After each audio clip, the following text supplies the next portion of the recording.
everybody. Welcome back to another episode of Techsheck, where we continue to uncover stories about the Pakistan tech startup ecosystem. And today, I have another unique individual who's doing some interesting things in Pakistan. Welcome, Taha Anis from the Boring Company to Techsheck. Thank you. Thanks a lot.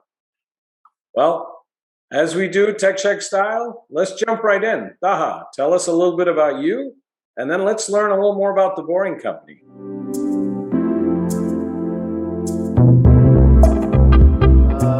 Yes, I've been an entrepreneur almost all my life, 12, 13 years now. I worked in the healthcare space, food delivery, cloud kitchens, payments. And today what I'm doing is around the technology services space. And it was slightly incidental as to how we actually got here. In 2020, a bunch of us friends got a chance to invest in a data analytics company. And interestingly, that experiment turned out to be really good. So the company is doing really well. We just opened a Canada office for the founder. And we sort of saw that there's something there. We didn't know what exactly. But earlier this year, we decided that we need to sort of formalize this into something that could potentially become bigger. That's where we created the Boring Syndicate. And the name actually comes from, we actually built this when the hype around the venture space was super huge. So this was all boring at that point in time. So hence the name comes from that. And sort of a thesis started to build around the technology services space vis-a-vis Pakistan. Right. And it starts with the fact that we see what's happening with dollar today in Pakistan, free fall. And fundamentally, we think that the technology, the export mix in the country has to be changed in the longer term. And we think that technology can really do that. Technology services companies, consulting companies in the technology space can bring about that change in the next 10, 15 years, where we go away from the textiles or reduce our dependence on textile as an export item versus doing more of technology. The second thing was our own experience. We loved these businesses, great gross margins, net margins. So you're sort of insulated from internal shocks that you would get within the country. And it's foreign currency, dollarized mostly. So there's some safety net there.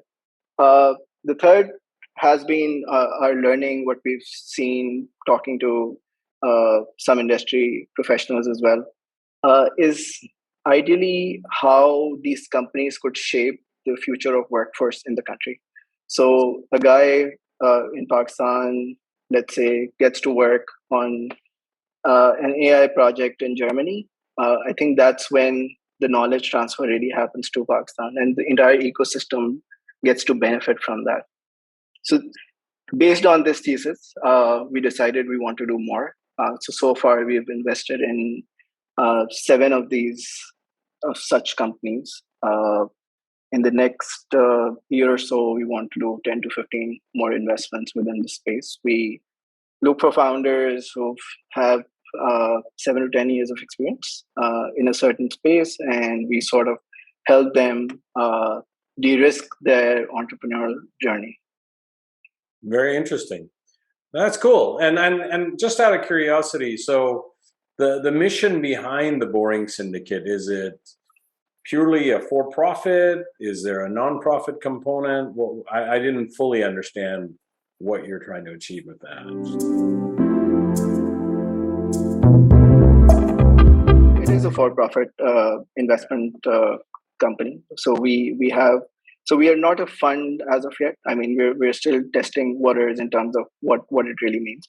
We have investors alongside us. So we investors alongside us come into those deals, which are essentially pre-seed. And what we're really trying to see here is the kind of value that we could add for these potential founders, and where we could take them in their journey of being an entrepreneur. Very, very interesting. Are you able to talk about any of the investees that you have right now? Just examples of the space they're in or what they're doing?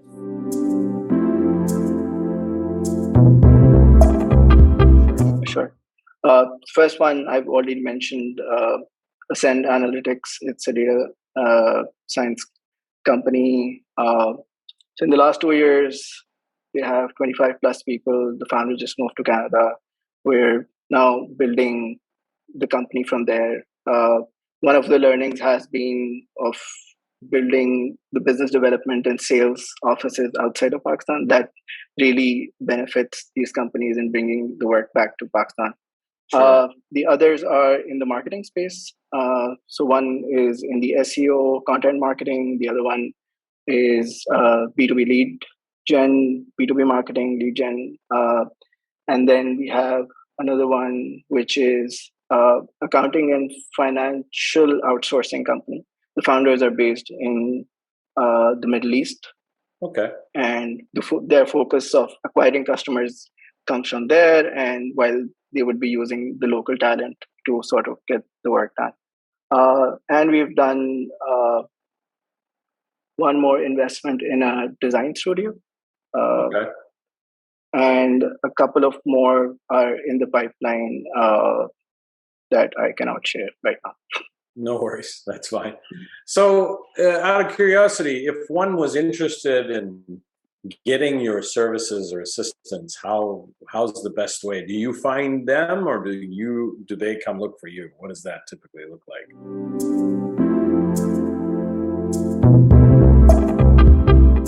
I mean, we're open to all options. So we sometimes go to potential. So let me just explain how we sort of Sure. work through this.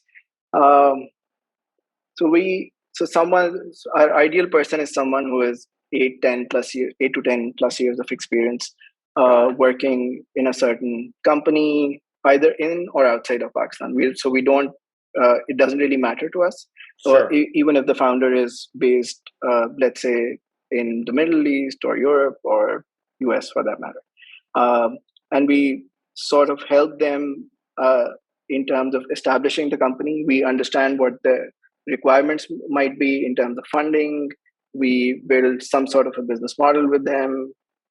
Then all the structuring that goes around in terms of the company formation, whether it be a Pakistani opco or a foreign holdco, like all of that, we help them in terms of that. And then some of the initial customers also come through our network. So we are Okay. really trying to help them build that initial business development engine as well, because that we think would be a good value add for them. So that's how they usually start. Got The it. focus is to break even as soon as possible, so that investment then is used for more strategic things, uh, attending conferences or hiring key people for your company. So we start slow, but we gradually build up. I mean, it's not net scaling at all. Got it. Very cool. No, that's very interesting. Like I said, and the other thing is, there's a lot of folks in country, and you see them very, very active. I'm surprised I ran into you of late, but just because you're not there on the radar doesn't mean you're not doing things. So it's good we found you. Thanks. So with that, as you know, Taha, we try to keep these things fairly brief. I think you gave us a pretty good understanding of what you're doing. My last question to you is, as you know, Techsheck is really aimed at elevating the activity in Pakistan. And what can diaspora do to help you in terms of your mission?